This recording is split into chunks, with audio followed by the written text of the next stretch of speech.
I work at this small diner just off the highway, mid-shift cook mostly, fill-in server when it gets busy. We get the usual crowd, truckers, late-night teens, a few weirdos. But for a while we had this guy. Came in every Thursday night at 11 p.m. sharp, alone. Always sat at table 9, ordered the same thing, patty melt, no onions, root beer. Never said much, just watched. At first, no one thought anything of it. Quiet guy, good tipper, reliable. But one night, I noticed something off. His plate barely touched. But he stared at the server, Casey, the whole time. Not in a gross way, just steady, focused. She laughed it off. Said maybe he was shy. But we started calling him the clock because he never missed 11 p.m. ever. One night after closing, I went to clean up his table. He was long gone, same untouched sandwich, but under the plate, folded tight, a napkin, written in Sharpie, "She shouldn't work this late." I showed Casey. She went pale. The manager brushed it off as weird but harmless. But the next week, she didn't show. The guy still came. Same time, same booth. But now he watched me. Didn't blink, didn't eat. After his third visit without Casey, I found another note. "You should be more careful when locking up." I never told anyone how I usually lock up, not even co-workers. So either he was guessing or he'd been watching. Manager installed a camera above table 9, real subtle, black dome, fake smoke detector style. We figured if he was leaving notes, he'd leave one again, and he did. Folded napkin, neat handwriting. Nice camera, I'm not here for film.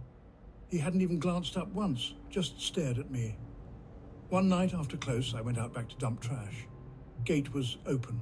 Strange, because I always lock it. Out near the dumpster, a cigarette was still burning, fresh, and on top of the lid, neatly placed, another napkin. Thursday won't be about food. That was the last shift I ever worked there. I quit. Told the manager I couldn't risk it. They didn't believe me. A few weeks later, I read online, police were investigating a missing person. The photo, a server from a diner 40 minutes away. Same chain, same hours.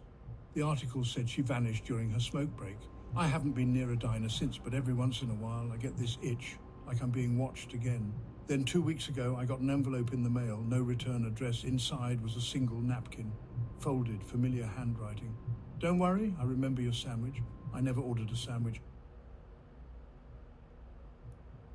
I work the dinner shift at a family-style Italian restaurant. Small place, booths, warm lighting, handwritten specials on a chalkboard. Quiet town, nothing fancy. We have our regulars, friendly folks mostly. But then there was Greg, early 50s, neatly dressed, always polite.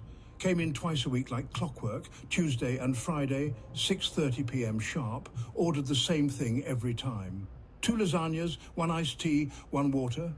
Extra napkins, please. But he always sat alone. He was always polite, never raised his voice. He'd smile, say, "Thank you, sweetheart," after paying, and leave a perfect 20% tip. But what was strange was, he'd talk to the other seat, quietly. At first I thought he was on a Bluetooth, but no phone. He'd pause mid-bite and say something like, "You always make a mess with the cheese," and laugh. And then he'd wipe the empty side of the table with a napkin. One Friday I had the late shift. We were about to close and Greg was the last customer. I was cleaning the bar when I heard something from his booth. Not talking, not laughing, whispering. I looked over and saw him holding his fork in midair, staring at the seat across from him. And then he slid the second plate of lasagna across the table, slowly, like gently offering it to someone. After he left, I cleared his table. Nothing weird this time, both plates untouched except for his usual side. But when I took the plates to the kitchen, I noticed something off. The iced tea glass, smudged, like a lipstick print. We don't hand wash glasses. They're spotless out of the machine. So either he kissed it, or someone else did. And then, in the bathroom trash, I found something even weirder. A tissue, smudged with red lipstick. We hadn't had any women in the restaurant for hours. The manager told us to keep an eye on Greg, not to confront him, just be cautious. So we did. But the next Friday, things escalated. He came in like always, same table, same order, but this time he looked different. Shaky hands, sweating, barely touched his food. And just before leaving, he leaned close and said to me, "She liked you. I'd stop being so friendly." I took a week off. Just needed space. But my co-worker texted me last Friday night. "Greg's here. He's not alone." I asked what she meant. She sent me a blurry pic from the register camera. Greg was at the booth, and across from him a woman, long black hair, pale, never turned to face the camera. They sat there for 2 hours, didn't eat, didn't talk, didn't blink. The next day, the manager tried to check the footage again. But that night's video was gone. Only that 1 hour. Corrupted, apparently. Greg hasn't come back since. The booth still gets cleaned every night, but no one wants to sit there. And once a week, every Friday, we find 2 napkins folded side by side on the table, even when no one has booked that booth.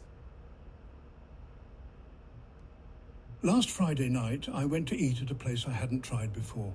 Vincenzo's, little Italian place in the suburbs. Brick walls, candles on the tables, soft jazz playing. I was by myself, needed a quiet night. I sat in a corner booth, ordered spaghetti carbonara and a glass of red. Waitress was sweet, food was good. Place had a nice vibe.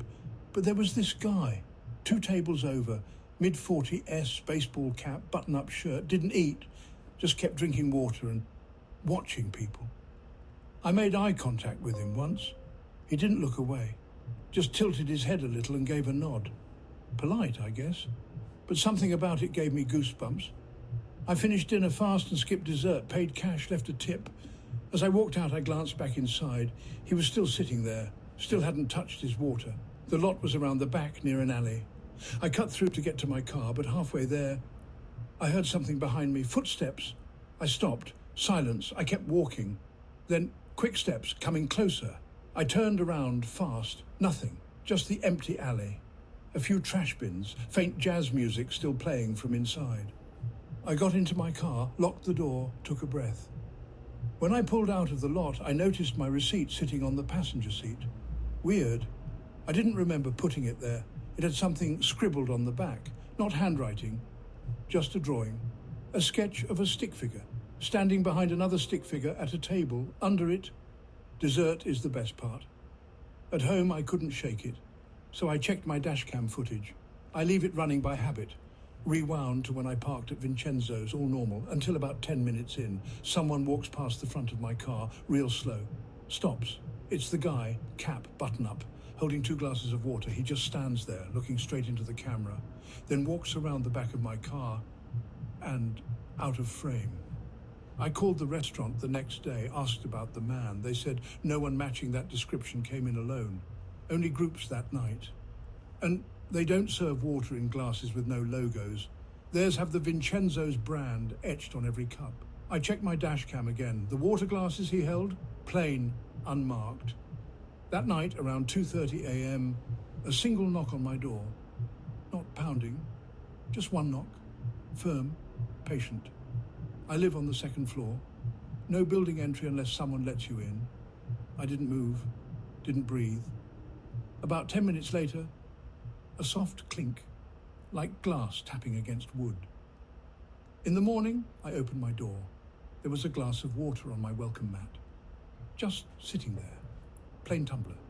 Ice still half melted. I filed a report, changed my locks, got a camera installed. Nothing's happened since.